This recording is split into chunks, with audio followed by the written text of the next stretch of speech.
بھارت میں شائع ہونے والی کتاب کال کی اوتار نے دنیا بھر میں ہلچل مچا دی ہے۔ اس کتاب میں یہ بتایا گیا ہے کہ ہندوؤں کی مذہبی کتابوں میں جس کال کی اوتار کا تذکرہ ملتا ہے وہ آخری رسول صلی اللہ علیہ وآلہ وسلم بن عبداللہ ہی ہیں۔ اس کتاب کا مصنف اگر کوئی مسلمان ہوتا تو وہ اب تک جیل میں ہوتا اور اس کتاب پر پابندی لگ چکی ہوتی، مگر اس کے مصنف پنڈت وید پرکاش برہمن ہندو ہیں اور وہ الہ آباد یونیورسٹی سے وابستہ ہیں۔ وہ سنسکرت زبان کے ماہر اور معروف محقق اسکالر ہیں۔ پنڈت وید پرکاش نے کال کے اوتار کی بابت اپنے اس تحقیق کو ملک کے 8 مشہور و معروف محقق پنڈتوں کے سامنے پیش کیا تھا جو اپنے شعبے میں مستند گردانے جاتے ہیں۔ ان پنڈتوں نے کتاب کے بغور مطالعے اور تحقیق کے بعد یہ تسلیم کیا ہے کہ کتاب میں پیش کیے گئے حوالے مستند اور درست ہیں۔ برہمن پنڈت وید پرکاش نے اپنے اس تحقیق کا نام کال کی اوتار یعنی تمام کائنات کے رہنما رکھا ہے۔ ہندوؤں کی اہم مذہبی کتاب میں دراصل یہ ایک عظیم رہنما کا ذکر ملتا ہے جسے کال کی اوتار کا نام دیا جاتا ہے۔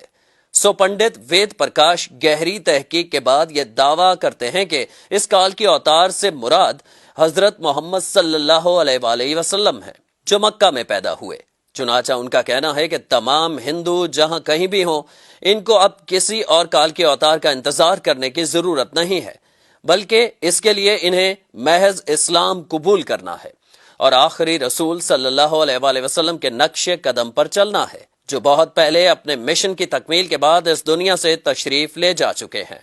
اپنے اس دعوے کی دلیل میں پنڈت وید پرکاش نے ہندوؤں کی مقدس مذہبی کتاب وید سے مندرجہ ذیل حوالے دلیل کے ساتھ پیش بھی کیے ہیں۔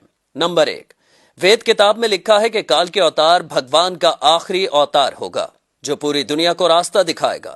ان کلمات کا حوالہ دینے کے بعد پنڈت وید پرکاش لکھتے ہیں کہ اس پیش گوئی کا اطلاق صرف حضرت محمد صلی اللہ علیہ وآلہ وسلم کے معاملے میں درست ہو سکتا ہے۔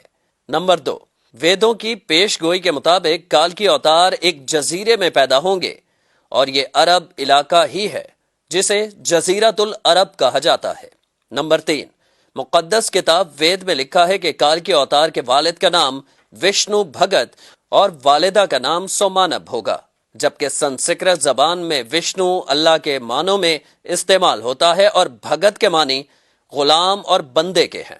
چنانچہ عربی زبان میں وشنو بھگت کا مطلب اللہ کا بندہ یعنی عبداللہ ہوا اور سنسکرت میں سومانب کا مطلب امن ہے جو کہ عربی زبان میں آمنہ ہوگا، اور آخری رسول صلی اللہ علیہ وآلہ وسلم کے والد کا نام عبداللہ اور والدہ کا نام آمنہ ہی ہے۔ نمبر 4، وید کتاب میں لکھا ہے کہ کال کی اوتار زیتون اور کھجور استعمال کرے گا اور وہ اپنے قول و قرار میں سچا اور دیانتدار ہوگا، اور یہ دونوں پھل حضور اکرم صلی اللہ علیہ وآلہ وسلم کو مرغوب تھے، جبکہ آپ سچائی اور دیانتداری میں تو اس حد تک معروف تھے کہ مکہ میں محمد صلی اللہ علیہ وآلہ وسلم کے لیے صادق اور امین کے لقب استعمال کیے جاتے تھے۔ نمبر 5، وید کے مطابق کال کی اوتار اپنی سرزمین کے معزز خاندان میں سے ہوگا، اور یہ بھی محمد صلی اللہ علیہ وآلہ وسلم کے بارے میں سچ ثابت ہوتا ہے کہ آپ قریش کے معزز قبیلے میں سے تھے جس کی پورے عرب میں عزت اور شام و عراق میں پہچان تھی۔ نمبر 6، ہماری کتاب کہتی ہے کہ بھگوان کال کی اوتار کو اپنے خصوصی قاصد کے ذریعے ایک غار میں پڑھائے گا۔ اس معاملے میں یہ بھی درست ہے کہ محمد صلی اللہ علیہ وآلہ وسلم مکہ کی وہ واحد شخصیت تھے جنہیں اللہ تعالیٰ نے غار حرا میں اپنے خاص فرشتے حضرت جبرائیل کے ذریعے تعلیم دی۔ نمبر 7، ہمارے بنیادی عقیدے کے مطابق بھگوان کال کی اوتار کو ایک تیز ترین گھوڑا عطا فرمائے گا جس پر سوار ہو کر وہ زمین و آسمانوں کی سیر کرائے گا، اور محمد صلی اللہ علیہ وآلہ وسلم کا براق پر معراج کا سفر اس پیشگوئی کا مصداق بن کر اسے آپ کی بابت ہی درست ثابت کرتا ہے۔ نمبر 8، نیز لکھا ہے کہ ہمیں یقین ہے کہ بھگوان کال کی اوتار کی بہت مدد کرے گا اور اسے بہت قوت عطا فرمائے گا، اور ہم یہ جانتے ہیں کہ جنگ بدر میں اللہ نے محمد صلی اللہ علیہ وآلہ وسلم کی فرشتوں سے مدد فرمائی۔ نمبر 9، ہماری ساری مذہبی کتابوں کے مطابق یہ پیش گوئی ملتی ہے کہ کال کی اوتار گھوڑ سواری، تیر اندازی اور تلوار زنی میں ماہر ہوگا۔ پنڈت وید پرکاش نے اس پیش گوئی پر بڑا خوبصورت تبصرہ کیا ہے جو بڑا اہم اور قابل غور ہے۔ وہ لکھتے ہیں کہ گھوڑوں، تلواروں اور نیزوں کا زمانہ بہت پہلے گزر چکا ہے۔ اب تو ٹینک، توپ اور میزائل جیسے ہتھیار استعمال میں ہیں۔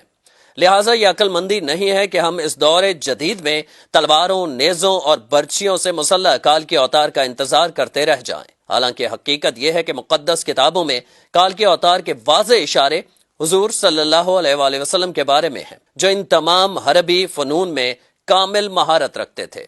ٹینک، توپ اور میزائل کے اس دور میں گھڑ سوار، تیز زن اور تیر انداز کال کے اوتار کا انتظار نری حماقت ہے۔ اس کو اتنا پھیلائیں کہ ساری دنیا کے ہندو کلمہ پڑھ کر اللہ تعالیٰ کے حضور سچی توبہ کر کے جنت میں جانے والے بن جائیں۔ کم از کم اپنے دوستوں کو ضرور بتائیں۔